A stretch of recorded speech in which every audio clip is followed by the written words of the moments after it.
Nous allons parler maintenant de la requête GET.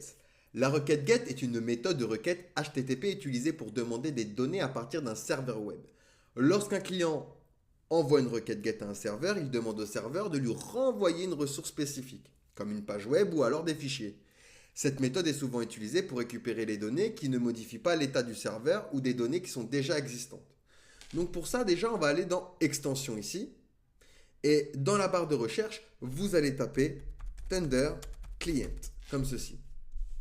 Et vous allez télécharger cette extension. Donc cette extension est un outil de test d'API HTTP. Il permet de tester et de débugger des appels d'API directement depuis l'interface de VS Code. Une fois que vous l'avez installé, logiquement, vous avez ici un petit logo et vous pouvez cliquer ici pour faire des requêtes. Avant, on va venir dans notre dossier app et on va se créer un dossier que l'on va appeler review. Donc à l'intérieur, on va se créer un fichier data.ts et on va créer également du coup, hop, dans review, on va se créer également du coup la route, donc route.ts. Dans data, on va se créer un tableau d'objets. Donc export const, on va l'appeler review tab et je vais lui dire que il va comporter un ID qui sera de type number et un texte qui sera de type string et le tout sera un tableau. Et je lui dis égal donc à un tableau d'objets avec ID et texte comme propriété. Et ici par exemple on va mettre premier avis. Je vais dupliquer mon objet. Donc ici, ce sera deuxième et troisième. Alors hop, je suis en majuscule. Oups. Troisième. Et on change les ID. 2 et 3.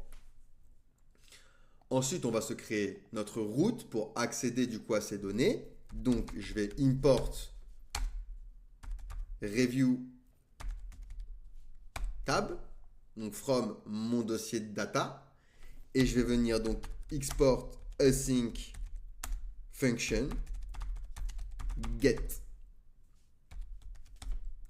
et ici on va return une réponse .json et on lui replace du coup review tab. Maintenant ce qu'on va pouvoir faire, je vais récupérer ici l'URL. Je vais aller ici dans mon extension Thunder Client. Je vais faire une nouvelle requête. Ici, je vais rentrer l'URL. Et ici, on va mettre du coup review. Et on utilise donc la méthode get. Ici, on va pouvoir utiliser plusieurs méthodes. On va commencer par get. Et on va send, donc envoyer la requête. Le statut est OK. Et regardez ici, j'ai bien mes objets. Donc ici, on a récupéré via une méthode get dans notre route les données que l'on a dans data, que l'on aurait pu avoir également dans une BDD. C'est le même principe. Donc voilà pour la méthode get. Posez-moi des questions si vous en avez, sinon on passe à la suite.